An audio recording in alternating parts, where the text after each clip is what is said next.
So, I went to go drive the Corvette today, and then I found out that my front left turn signal is out. And for those of you that don't know, I'm going to show you why. I'm a little upset, a little grumpy, because the Corvette, look at this. This light right here, right there, is a pain to get to. So there's a shortcut, but it requires the Corvette eating your hand. For those of you that don't know or have never had to do this, you usually have to get in from behind the tire, do all that stuff. But there's a really cool trick. If you get in through this brake duct, you can actually get right up in there, stick your hand in, and get to the bulb. So what you're going to want to do is right under that turn signal, you're actually going to look and you'll see this duct right here for the brakes. So what you're going to do is, if you push down, you can actually move this guy out of the way just a little bit.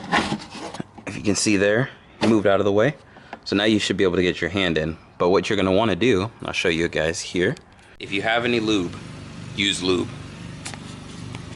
So what you're going to want to do is lay on your right side, stick your right hand in, and you might have to do a little wiggling around. But once you get your hand in,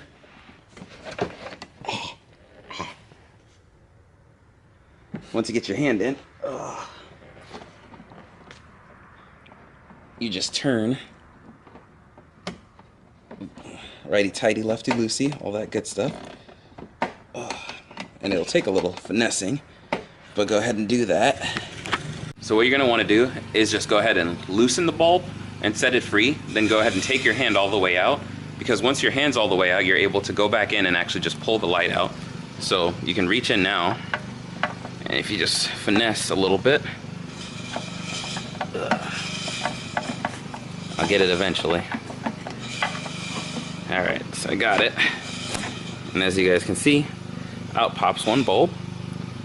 And then what you're gonna do, actually, let me rewind. There's this little push tab here, so once you're in there, you push that down, then twist. So it'll lock it in place, so remember to push this little tab down. So go ahead and switch out your bulb. And once you got the new bulb in, just go ahead and reverse those same exact steps. Easy as that. And then just remember to put your brake duct back in place and you'll be good to go.